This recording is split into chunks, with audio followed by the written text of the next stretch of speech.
Hello, good morning sa inyong lahat, or good afternoon, or good evening sa mga manunood sa atin. Ito na naman, maglalaban naman tayo. So, ang topic natin for today is sa mga kabataan o mga anak dyan na puro reklamo kapag pinaglalaban ng kanilang mga magulang. Naku, panoorin nyo to.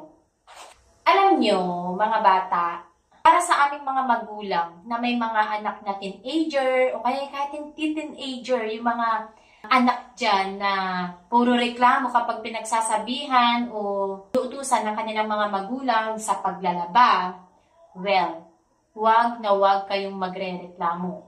Dahil kailangan nyo pa matutunan yung bagay na yan, yung paglalaba. Unang-una kasi, syempre 'di ba, araw-araw naman tayo nagpapalit ng damit, 'di ba? So, kailangan natin matutong maglaba. Kailangan yan. Maglaba, magluto, maghugas ng pinggan. Basic na kailangan na matutunan ng mga anak.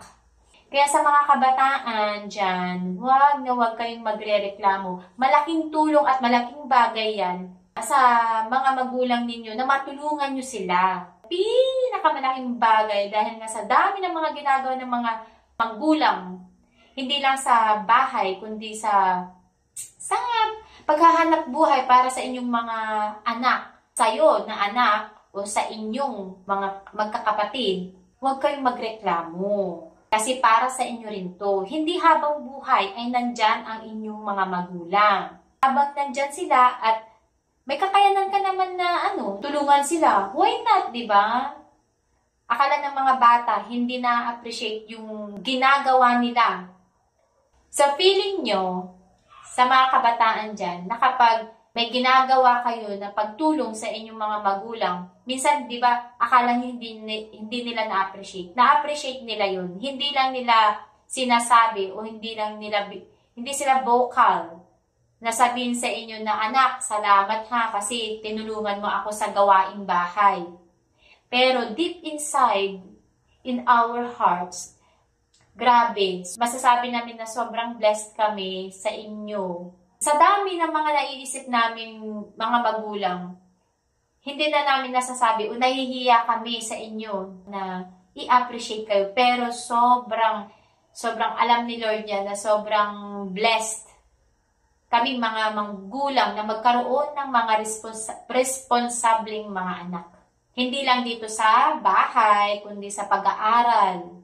Tsaka sa pagiging ate o kuya sa mga magkakapatid, ganyan, kung marami man kayo. Sa mga magulang naman dyan na hindi na-appreciate, akala mo naman kung hindi o walang ginawang tama yung mga anak ninyo dyan.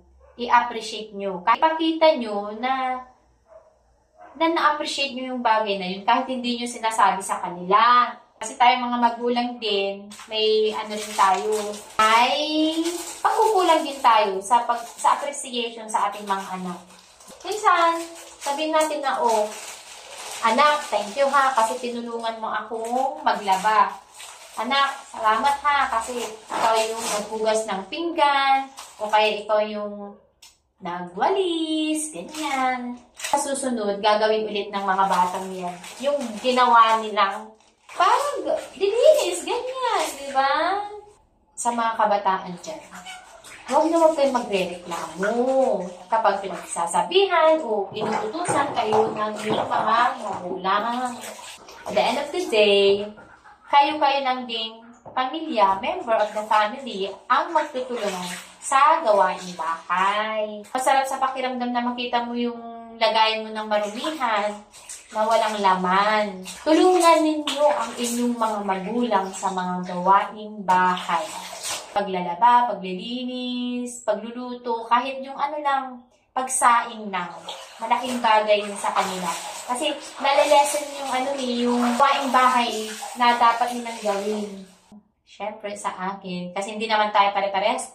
Hindi porket magulang ka at magulang ako pareho na tayo. Ako kasi, habang bata pa yung mga anak ko, obligado sila na sundin ang mga sinasabi ko kasi para rin sa kanila yun. tayong mga magulang, naging anak din tayo. O, di ba? Apply natin ngayon yung mga turo ng ating mga magulang noon. Habang bata pa sila, turuan natin sila sa mga gawaing bahay. Sila din yung magsasuffer kung wala silang alam. Mga basic na gawain sa bahay. Pasasalamat ko sa aking mga magulang na tinuruan akong maglaba. Tingnan mo, na-apply ko ngayon na ako na mismo yung may pamilya. The near future, kapag ang aking mga anak ay nagkaroon din ng pamilya, alam na nila yung maglaba, magluto, magwalis, maglinis, maghugas ng pinggan. Yan lang yung mga naituturo ko sa ngayon. Panganay ko talaga siya ang katuwang ko sa paglalaba dahil nga ang ating mga mister ay naghahanap buhay. Tayong mga mami at mga anak dyan yung naiiwan sa bahay, di ba? Obligado tayong gawin yung gawaing bahay. Everyday meron tayong natututunan, di ba? Realization na, kailangan pala natin ituro sa ating mga anak, sa mga kabataan, ang basic na gawaing bahay. At sa inyo namang mga estudyante o sa inyong mga kabataan, huwag kayong magre-reklamo na, ano ba yan? Ako na lang palagi. No. Huwag kayong magre-reklamo kasi in the near future, maia-apply nyo yung mga natutunan nyo sa inyong mga kabataan. Naku ha, huwag kayong mapusok. Dahil sa panahon ngayon, ang dami na nga na, di ba? Lalo sa mga babae, huwag laging ito din. Ito din yung laging yung gamitin, hindi lagi ito. Tsaka huwag kayong masyadong emotional. Sa panahon ngayon, daming malit na bagay, pinagsasabi lang ng mga magulang. Agad, ganyan. Yung mga naiisip nila. Huwag ganun. Ang dami pang pwedeng mangyaring magaganda para sa inyo. Makinig lang kayo sa inyong mga magulang. Walang magulang na gustong ipahamak ang mga anak. Tayo namang mga magulang, mahalin din natin yung mga anak natin. Huwag naman yung laging mong iniiral yung pagbubunganga mo o kaya pagpalo mo. No. Hindi laging ganun yung pagdidisiplina. Minsan kailangan din na patahimikin mo yung tenga ng mga bata. Isip mo muna yung magpalipas ka ng oras. Lilipas din yung galit mo kung may galit ka man o naiinis ka sa anak mo, ganyan. Ganyan din yung mga bata. Lalo na yung mga teenager na may isip naman kayo eh. Huwag yung sasagutin yung mga magulang ninyo. Masakit sa amin na sagot-sagutin kami ng mga anak. Maging responsable tayong mga anak at maging responsable din tayong mga magulang. Ayan, hanggang dyan na lamang dahil maglalaba pa ako. So, bye guys! Hanggang sa muli! Paalam!